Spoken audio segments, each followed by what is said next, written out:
اللهم صل على سيدنا محمد يا رب صل وسلم دائما ابدا على حبيبي.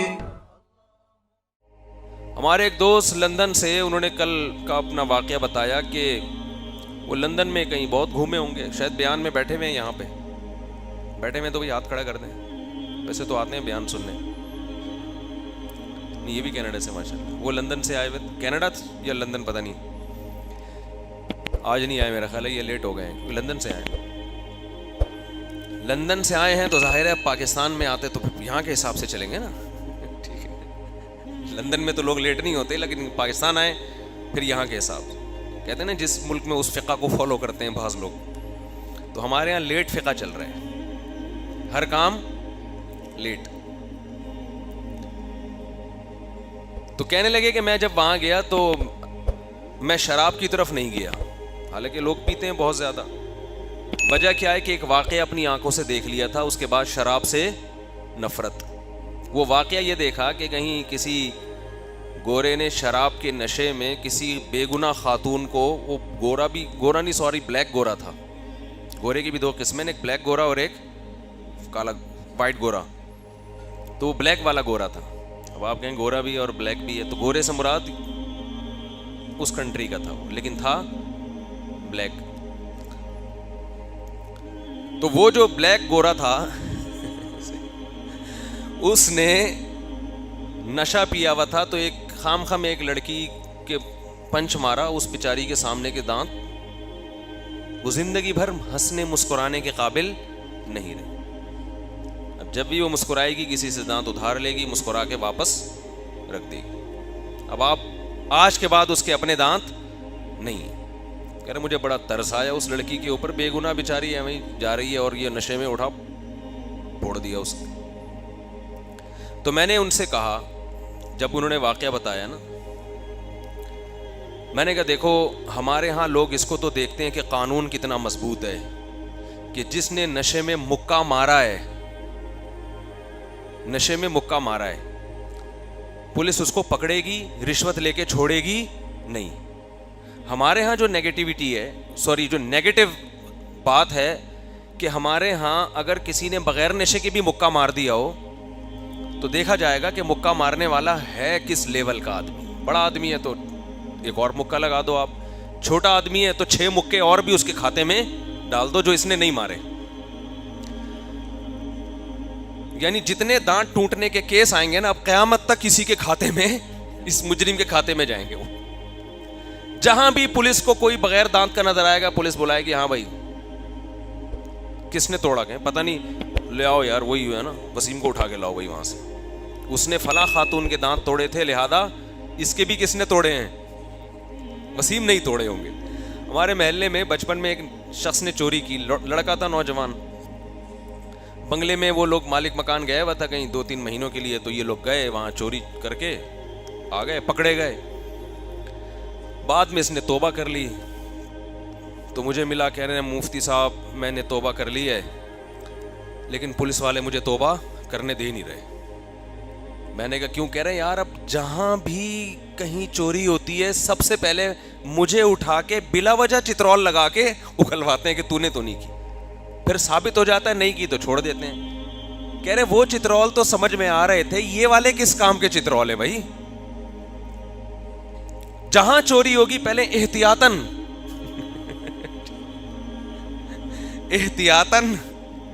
8-10 چترول ہمارے لگتے ہیں. تو کہہ رہے ہیں یہ تو مجھے چور بنا رہے ہیں کہ یار جب میرے لگنے ہی ہیں، ہر محلے کی چوری میرے ہی کھاتے میں ڈالنا ہے تو پھر یہی کام شروع کر دو. خیر میں نے اس کو سمجھایا اللہ کے بندے آخرت کے چترول اس سے سخت ہیں. تو یہ نیگیٹو چیز ہے ہمارے معاشرے میں کہ مجرم کو سزا نہیں ملتی، بعض دفعہ وہ چھوٹ جاتا ہے وغیرہ وغیرہ. ان کے ہاں مجرم نہیں چھوٹتا، پکڑا جائے گا. لیکن یہ کتنی پازیٹیو چیز ہے کہ جس معاشرے میں قانون کی گرفت اتنی ڈھیلی ہو اس کے باوجود بھی ایسے واقعات نہیں ہوتے، اور جس معاشرے میں قانون اتنا مضبوط ہے اس کے باوجود بھی وہ شراب پہ کنٹرول نہیں کر پا رہے. نہ اس بلیک گورے کی اس سے کوئی دشمنی, اس وائٹ گوری سے, نہ اس کا ارادہ, نہ کوئی جھگڑا, صرف کھوپڑی سے ہی کام نہیں کر رہی اور ایک بے گناہ عورت کی آپ نے بتی سی نکال دی. تو یہ فالٹ کہاں سے آیا ہے؟ مذہب نہ ہونے سے آیا ہے کہ اتنے دنیا کے بڑے بڑے ذہین لوگ اور اتنے پڑھے لکھے اور ایجوکیٹڈ لوگ جنہوں نے پولیس کو بھی کنٹرول کیا ہوا ہے, مگر وہ جرائم کو کنٹرول کرنے سے عاجز ہیں. شراب پہ پابندی نہیں لگا سکتے. دیکھ رہے ہیں کہ یار اتنا بڑا فالٹ ہے, اتنا بڑا انسانیت کے نام پہ بدنما داغ ہے یہ شراب, کہ ایک آدمی پینے کے بعد ایسا بہکتا ہے کہ اسے پتہ نہیں چل رہا ہوتا کہ میں سامنے والے کے ساتھ کیا کر رہا ہوں. وہ تو شکر ہے مکہ تھا, ہاتھ میں کوئی پسٹل نہیں تھی, کوئی چاقو نہیں تھا, ورنہ گلا کاٹ دیتا اس کا. تو میں نے کہا یہ ایک نیگیٹو ہے اور ایک پازیٹو. پازیٹو یہ کہ قانون مضبوط ہے, نیگیٹو یہ کہ اتنا مضبوط ہو کے بھی ایک آدمی نے اگلے کا جبڑا پھاڑ دیا. تو انہوں نے فرمایا آگے سنیں ہوا کیا. ہم تو اپنا تبصرہ پارسل کر دیا تھا نا. تو انہوں نے کہا آگے سنیں ہوا یہ ہے کہ اس بلیک کو سزا نہیں ملی. لو بھائی, کیوں نہیں ملی بھائی اس بلیک کو, اس وائٹ بلیک گورے کو سزا کیوں نہیں ملی؟ اس لیے کہ وہ تو نشے میں تھا, اس کا قصور نہیں, جان کر تھوڑی کیا, اگلے کے دانت بھی گئے. یہ جب انسانی عقل قانون بناتی ہے تو اس کا یہ حال ہوتا ہے. پی کے آپ نے بندہ مار دیا, پی کے آپ نے ہو سکتا ہے 2-4 چترول یا کوئی جرمانہ تھوڑا بہت لگا ہو, کوئی وہ کیس نہیں بنا جو سچی مچی جاگتی حالت میں جب دانت توڑنے پہ کیس بنتا ہے. اسلام میں آپ شراب پی کے کوئی جرم کریں یا بغیر شراب کے کوئی جرم کریں, دونوں میں کوئی فرق بولو نہیں ہے. آپ نے نشے میں بندہ مار دیا تو شریعت کہتی ہے کہ جس بندے کو قتل کیا ہے اس کے وارثین آپ سے قصاص لیں گے, بالکل اسی طرح جیسے شراب کے نشے کے بغیر کسی نے بندہ مارا ہو.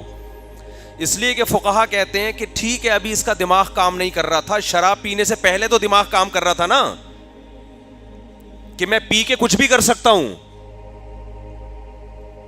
بات آ رہی ہے سمجھ میں؟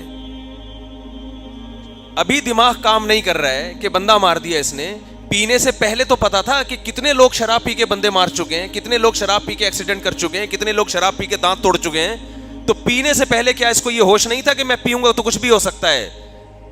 لہذا اسلام میں شراب پی کے جرم کرنا اور شراب پیے بغیر جرم کرنا, ان دونوں کی نوعیت میں کوئی فرق نہیں ہے. لیکن انہوں نے اس قانون, اب میں آپ کو بتا رہا ہوں کہ ایسا قانون کیوں نہیں بنایا کہ پی کے دانت توڑنے والے کا حکم کچھ اور, بغیر پی کے دانت توڑنے والے کا حکم کچھ اور.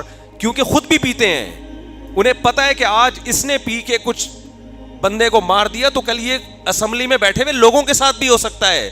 اس کا اصل حل یہ تھا کہ شراب پہ پابندی لگائی جائے, مگر کسی کا باپ بھی شراب پہ پابندی نہیں لگا سکتا, چونکہ پابندی لگانے کے لیے جو موٹیویشن چاہیے وہ مذہب کے علاوہ کوئی نہیں دیتا ہے.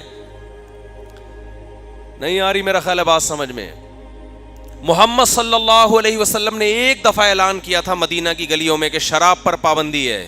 عرب صدیوں سے شراب پیتے آ رہے تھے اور ان کی شرابیں بھی ایسی نہیں ہوتی تھی جیسی آج. انگور اور کھجور کی پکی شرابیں جو بہت زیادہ نشہ آور ہوتی ہیں. فقہا نے انگور کھجور کی شراب کا حکم الگ بیان کیا ہے, انگور کھجور کے علاوہ شراب کا حکم الگ بیان کیا ہے. شرابوں کے عادی تھے, مگر ادھر نبی صلی اللہ علیہ وسلم نے اعلان کیا اور مدینہ کی گلیوں میں شراب کے مٹکے بہا دیے صحابہ کرام نے. اور آپ صلی اللہ علیہ وسلم نے صرف شراب کو حرام نہیں کیا, فرمایا جن برتنوں میں شراب پی جاتی تھی ان برتن کو دھو کر استعمال کرنے کی بھی اجازت نہیں ہے. جن مٹکوں میں شراب بنتی تھی ان مٹکوں کو بھی توڑنے کا حکم دیا آپ نے. وہ دن جو آیت قرآن کی نازل ہوئی ہے, انما الخمر والمیسر والانصاب والازلام رجس من عمل الشیطان, اے ایمان والو شراب اور جوا یہ ناپاک ہے, شیطان کا عمل ہے, فاجتنبوہ اس سے بچو. جس دن یہ آیت نازل ہوئی ہے اس دن سے لے کے 1400 سال تک یہ آیت مسلمانوں کو موٹیویٹ کر رہی ہے, اور آج بھی مسلمانوں میں اکثریت شراب سے دور ہے. جو پیتے ہیں وہ وہی زیادہ تر پیتے ہیں جو غیر مسلموں میں رہتے ہیں. جو وہاں سے خراب ہو کر آتے ہیں. تو قانون بنانے کی بھی طاقت نہیں ہے مذہب کے بغیر آپ کے پاس, اور اگر آپ کے ماہرین بیٹھ کر بنائیں تو اس کو نافذ کرنے کی بھی پاور نہیں ہے, مانے گا نہیں کوئی اس کو.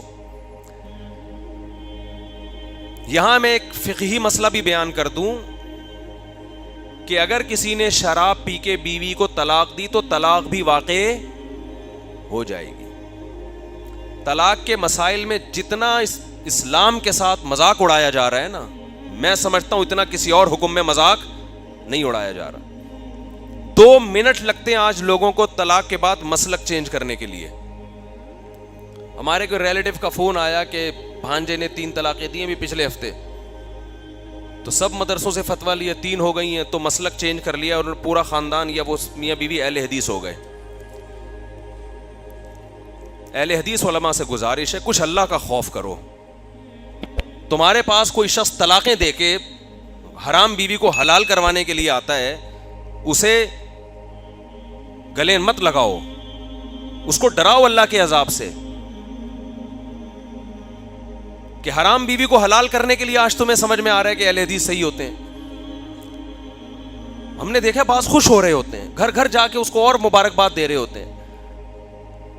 یہ مسئلہ بار بار بیان کرتا ہوں, اجماعی ہے, اس میں اختلاف نہیں ہے. 3 طلاقیں 3 ہی ہوتی ہیں. اس میں قرآن نے واضح بیان کر دیا, حدیث نے بیان کر دیا, بخاری مسلم کی حدیثیں اس میں, تمام صحابہ کا اجماع ہے اس مسئلے میں. کسی ایک صحابی سے کوئی ایک ضعیف سند دکھا دے جنہوں نے ایک مجلس کی 3 طلاق کو ایک کہا ہو. چاروں اماموں کا اجماع ہے. تو طلاقیں دینے سے پہلے سوچا کرو کہ میں کیا کہہ رہا ہوں زبان سے, فوراً چینج مسلک. وہ بھی بیٹھے ہوئے ٹھپے لگانے کے لیے فوراً چلو بھائی حلال ہو گئی. خدا کے غضب سے ڈرو یار, تم کانپ جانی چاہیے انسان کی روح کہ وہ کیا کر رہے ہیں. حضرت عمر پہ یہ غلط الزام لگا ہے کہ انہوں نے 3 طلاق کا قانون بنایا. اگر نبی کے دور میں اکٹھی 3 ایک تھیں تو کیا حضرت عمر کو یہ اتھارٹی تھی کہ وہ 3 کو 3 کر دیں, حلال بیوی کو حرام کر دیں؟ یہ بات ایک 5ویں کلاس کے بچے کو سمجھائیں سمجھ میں آ جائے گی, ہمارے اہل حدیث علماء کی سمجھ میں نہیں آ رہی. تو آج علم میں عمق نہیں ہے, گہرائی نہیں ہے, حوالے ہیں. حدیث نمبر فلاں, حدیث کا یہ متن ہے. اتنا آسان معاملہ ہوتا تو لوگ مجتہد کیوں بنتے, مدرسوں میں بیٹھ کے علم کیوں حاصل کرتے, اصول فقہ کیوں پڑھتے, مجتہدین کو فالو کیوں کرتے. تو خوب سمجھ لیں یہ اس طرح نہیں ہوتا کہ دے دی اور جا کے اہل حدیث سے فتویٰ لے لیا. اب مسئلہ یہ ہوتا ہے گھر اجڑ رہا ہے تو کیا کریں. تو خوب اصول ایک یاد رکھو, غلطی سے پہلے شریعت کے اصول کچھ اور ہیں, غلطی کے بعد اصول کچھ اور ہیں. یہ خوب سمجھ لو اس کو اچھی طرح.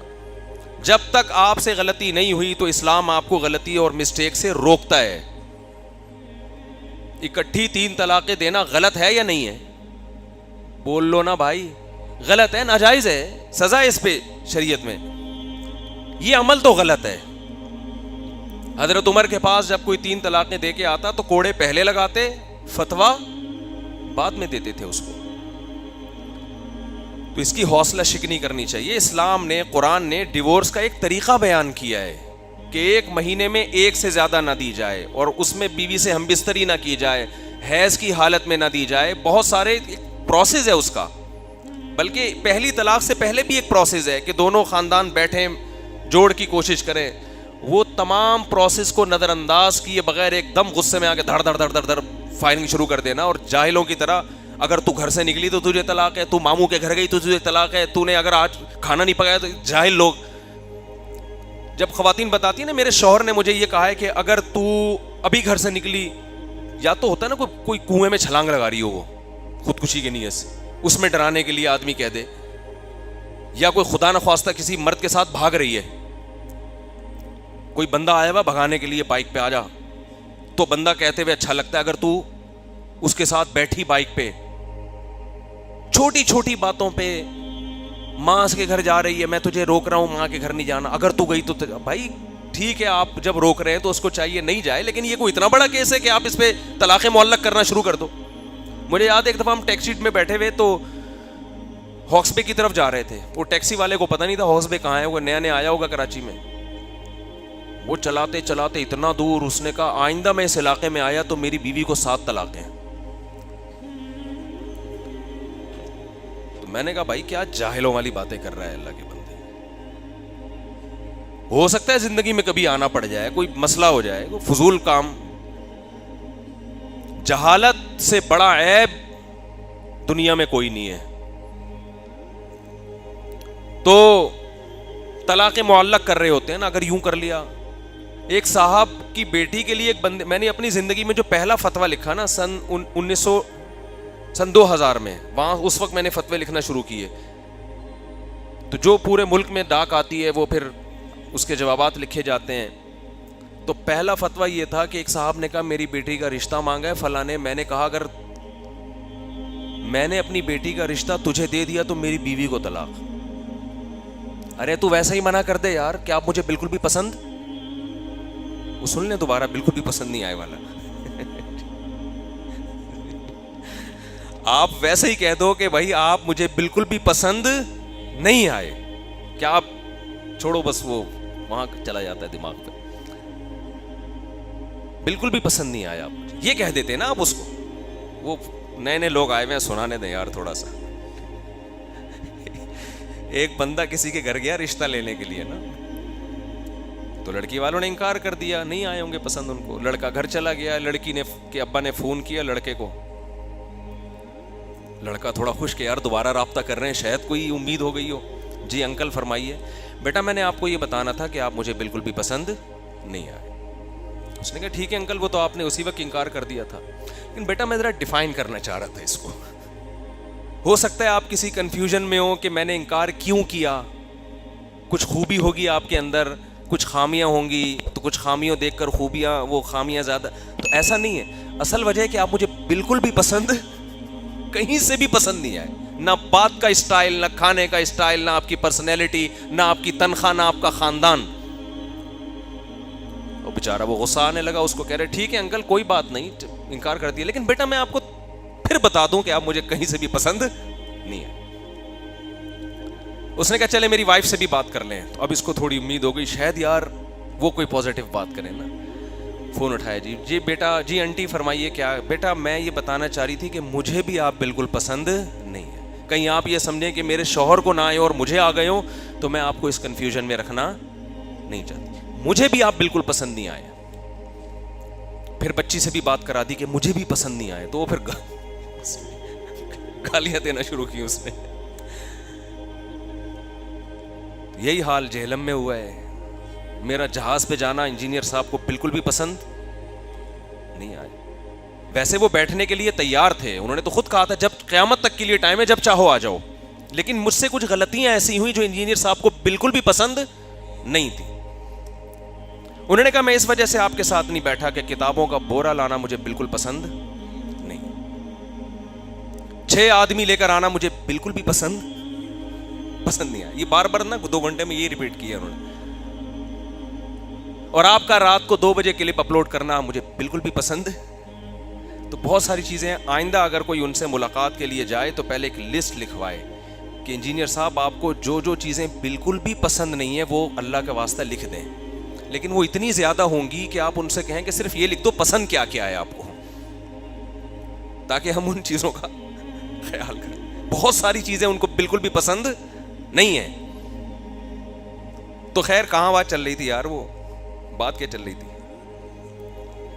وہ میں عرض کر رہا تھا کہ غلطی سے پہلے, کیونکہ بہت لوگ دے دیتے ہیں یہ کام کر لیتے ہیں, تو دیکھو غلطی سے پہلے کے اصول کچھ اور غلطی کے بعد کے اصول کچھ. پہلے تو اصول یہ ہے کہ غلط ہے یہ طریقہ, اسلام نے پابندی لگائی ہے. طلاق معلق کر دینا, یوں کیا تو اپنی ٹھڑک بیوی پہ کیوں نکال رہے ہو یار. کسی کے رشتہ دیا تو اس کو طلاق, دوبارہ ہاکس میں گیا تو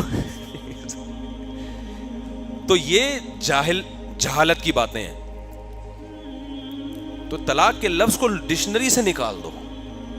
دھمکیاں دینا یہ اچھے خاندانی ہونے کی علامت نہیں. خاندانی لوگوں کے گھروں میں یہ باتیں نہیں ہوتی. لڑائی جھگڑے سب جگہ ہوتے ہیں, اختلافات بھی ہوتے ہیں, لیکن خاندانی لوگ یہ لفظ بہت آخر میں لے کر آتے ہیں, اور وہ بھی پہلے خاندان کو بٹھا کے مشورے کر کے اس کے بعد جا کے. تو اصول تو یہ ہے. لیکن جب غلطی ہو جائے تو اسلام کیا کہتا ہے؟ کتنا زبردست اصول بیان کیا کہ توبہ استغفار کرو. کیا کرو؟ توبہ استغفار. اور اب جب ایک دفعہ توبہ استغفار کر لی تو اسلام کہتا ہے اب تسلی اسی میں ہے کہ سمجھو جو ہوا اسی میں خیر تھی. یہاں تک فقہا نے لکھا ہے کہ آپ سے اگر کوئی گناہ ہو گیا, آپ نے اللہ سے گڑ گڑا کے توبہ کر لی تو اللہ نے گناہ معاف کر دیا نا. اللہ تو کہتا ہے تائب من الذنب کمن لا ذنب لہ, جس نے گناہ سے توبہ کی ایسے جیسے گناہ کیا ہی نہیں اس نے, پکی توبہ ختم.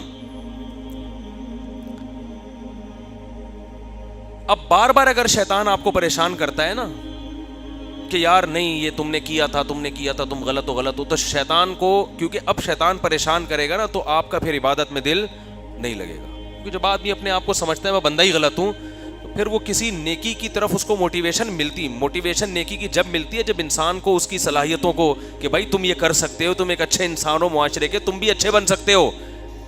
بعض دفعہ ماں باپ اپنے بچے کو بار بار ٹارچر کرتے تو ہے ہی سالہ, شکل سے ایسا لگتا ہے تو کچھ بھی نہیں کر سکتا, دیکھنا, تو بچہ واقعی کسی کام کا نہیں نکلتا ہے. بعض دفعہ ابا نا اپنے بچے کو صبح و شام تانے ہی دے رہے ہوتے ہیں, ماں کے سامنے کہہ رہے ہوتے ہیں میں بتا دوں یہ دنیا میں کچھ نہیں کر سکتا, ہوتا ہے نا, میں بتا دوں, میں تمہیں بتا رہا ہوں یہ مجھے اس سے کوئی امیدیں نہیں ہیں. تو بچہ جب یہ سنتا ہے تو آہستہ آہستہ وہ کہتے ہیں ہم ہیں ہی دنیا میں خام خواہ میں پیدا ہو گئے. تو واقعی اس کو بچے کو بھائی تھوڑی حوصلہ افزائی بھی کرنی پڑتی ہے کہ بیٹا یہ غلطی تم سے ہوئی ہے لیکن انشاءاللہ مجھے تم سے امیدیں بہت ہیں. بہت اس سے انسان کو حوصلہ ملتا ہے, تو اس کی خوبیوں کو ہائی لائٹ بھی تو کرنا چاہیے. تو اب جب گناہ ہو گیا, توبہ بھی کر لیا آپ نے, ندامت بھی ہو گئی, اللہ کہتا ہے میں نے کیا کر دیا, معاف. لیکن بعض لوگوں کو تقوی کا ہیضہ بھی ہوتا ہے. تقوی تو اچھی چیز ہے لیکن تقوی کا ہیضہ صحت کے لیے بہت نقصان دہ. وہ خام خواہ میں نا بس نہیں ہم سے یہ ہو گیا تھا, پتہ نہیں ہمارا کیا بنے گا, پتہ نہیں کیا بنے گا. اس کا مطلب تم اللہ سے کو چیلنج کر رہے ہو, گویا اللہ معاف کر ہی نہیں سکتا تمہیں, تم اللہ کی رحمت سے آگے نکلنے کی, یہ بھی ایک قسم کا تکبر ہے. علماء کہتے ہیں گناہ ہو گیا, اچھی توبہ کر لی, پکی سچی مچی کی ہو گئی, بھول جاؤ اس کو. پھر بھی اگر شیطان بار بار اس کے وسوسے ڈال رہا ہے تو علماء کہتے ہیں پھر انسان کو یہ سوچنا چاہیے بھائی مقدر میں ایسا ہی لکھا ہوا تھا, یہ تو ہو کے رہنا تھا بس. اور اس کے فائدوں پر غور کرو. فائدہ کیا, اس سے تواضع پیدا ہوئی ہے کہ بھائی ہم تو اتنے بڑے فنٹر نہیں ہیں, ہم سے تو غلطیاں بھی ہوتی ہیں. آدم علیہ السلام سے غلطی ہوئی, ان میں اور تواضع پیدا ہو گئی نا. کیا خیال ہے؟ بعض دفعہ تقوی سے تکبر بھی آ سکتا ہے. گنہگار میں تکبر کے چانسز, بول لو نا کم ہے, یہ کیا جا رہا ہے اس میں, بولو. گناہ گار میں تکبر کے چانسز کیا ہوتے ہیں, تھوڑے کم ہوتے ہیں. بھائی ہماری تو ماضی ایسے گزرا, ہم کیا فخر کریں کسی کے سامنے. ٹھیک ہے اب بڑے فنٹر بنے ہوئے پھر رہے ہیں لیکن ماضی میں تو ہم سے یہی ہو سکا ہے, اب تو ہم تو کسی فخر ہی نہیں کر سکتے. تو یہ پازیٹیو اس کا ایک وہ ہے. حدیث میں آتا ہے کہ اگر ساری دنیا کے سارے انسان گناہ مکمل چھوڑ کے نیک پرہیزگار بن جائیں, اللہ ان کو ختم کرے گا, ایسے لوگوں کو پیدا کرے گا جن سے گناہ ہو, اور پھر وہ اللہ سے توبہ کریں, گڑ گڑائیں. یہ گڑ گڑانا بھی اللہ کو پسند ہے. اس کا مطلب نہیں کہ گناہ کرنا شروع کر دیں, یعنی گناہ سے توبہ کے وقت جو انسان گڑ گڑاتا ہے اور اس کی وجہ سے جو تواضع پیدا ہوتی ہے کہ اپنے آپ کو فنٹر نہیں سمجھتا, یہ ادا بھی اللہ کو پسند آتی ہے. تو اب دیکھو شریعت نے گناہ سے پہلے حکم دیا کہ بچو, ہو گیا تو پھر اس کے حکام چینج ہے. بالکل ایسے جیسے آپ کو حکم ہے کہ آپ اپنے آپ کو زخمی نہ کریں, زخمی ہو گئے تو پھر علاج کریں اس کا, مایوس نہ ہو کہ یہ زخم ٹھیک ہی نہیں ہو سکتا. تو اسی طرح خوب سمجھ لو کہ جو لوگ اس طرح کر لیتے ہیں نا, دھڑ دھڑ دھڑ طلاقیں نکال دیں, تو پہلے تو ان کو سمجھایا جائے گا یہ عمل غلط ہے, لیکن اب ہو گیا ہے تو اسی توبہ استغفار کرے انسان, اور اسی میں کیا سمجھے, خیر. اسی میں کیا ہوگی, قرآن کہہ رہا ہے بہت سی چیزوں کو تم ناپسند کرتے ہو مگر اس میں تمہارے لیے خیر ہوتی ہے, بہت سی چیزوں کو تم پسند کرتے ہو مگر اس میں تمہارے لیے خیر نہیں ہوتی. تو اب طلاقیں دینے کے بعد فتویٰ لے کے بیوی کو رکھوانا, اس میں آپ کو بظاہر خیر نظر آ رہی ہے, لیکن سمجھ لو اس خیر میں بہت بڑا شر چھپا ہوا ہے، کیونکہ یہاں شریعت کے حکم کو توڑا جا رہا ہے۔ تو اب اگر آپ نے شریعت کے حکم کو فالو کیا تو عین ممکن ہے جو گناہ آپ سے ہوا ہے اللہ اس گناہ کی اس حکم کی برکت سے تلافی کر دے۔ اللہ کہے کہ یہ نادم ہے طلاقیں دینے کے بعد، لیکن یہ اسلام کے حکم کو فالو کر رہا ہے، بیوی اس کو محبوب ہے، بچے محبوب ہیں، لیکن اللہ کی خاطر یہ جدائی اختیار کر رہا ہے، تو عین ممکن ہے شریعت کے اس حکم کو فالو کرنے میں اللہ آپ کے لیے بہت ساری خیریں ڈال دے، اسی میں خیر کر دے اللہ تعالیٰ۔ یہ خیر اور شر تو اللہ کے ہاتھ میں ہے نا۔ تو جو گناہ اس سے ہوا تھا اس کی سزا بھی ملے گی اور اس کی انشاءاللہ تلافی بھی ہوگی۔ اور قرآن کہہ رہا ہے وَإِن يَتَفَرَّقَا يُغْنِ اللَّهُ كُلًّا مِّن سَعَتِهِ، اللہ دونوں کو غنی کر دے گا، اس کے لیے بھی انتظام کر دے گا، آپ کے لیے بھی انتظام کر دے گا۔ تو جو کام ہو جائے پھر اس میں شریعت کا حکم یہ ہے کہ سمجھو کہ اسی میں کیا تھی، خیر تھی۔ خام خام میں پھر رشتہ دار زبردستی جوڑنے کی کوشش کر رہے ہو اور ان کو زیادہ لتاڑا بھی نہ کرو۔ اب ایک آدمی نے اس طرح کر دیا، طلاقیں نکال دیں، پہلے تو روکو ہو گئی ہیں، تو اب اتنا نہیں بھڑکاؤ ان کو ایک دوسرے کے بارے میں، یہ کیا کیا تم نے، اور بھائی اسی میں خیر ہوگی، کوئی بات نہیں، محبت سے نہیں رہ سکتے تھے، اب کوئی مسئلہ نہیں۔ صحابہ کے دور میں بھی طلاقیں ہوئی ہیں، تابعین کے دور میں بھی ہوئی ہیں، کوئی بات نہیں بھائی، یہ رشتہ جیسے آسمان پہ بنا ہے، ٹوٹا بھی کہاں ہے؟ آسمان پہ، مقدر میں تھا ہی نہیں دونوں کا ساتھ رہنا، تو اب ان کو آرام سے الگ کر دو، ان کو سمجھاؤ کہ اس سے کچھ نہیں ہوتا، یہ دنیا مسافر خانہ ہے، کو مرنے جینے کی جو قسمیں اٹھائی ہوئی ہوتی ہیں یہ ہماری آپس کی قسمیں ہوتی ہیں، ان قسموں سے تقدیر پہ کوئی اثر نہیں پڑتا، سب نے مر کے قبر میں جانا ہے، کوئی اتنا بڑا ایشو نہیں ہے، اس کو ہلکا لینا چاہیے، ہمارا معاشرہ اس کو بہت بڑا بنا دیتا ہے۔ خیر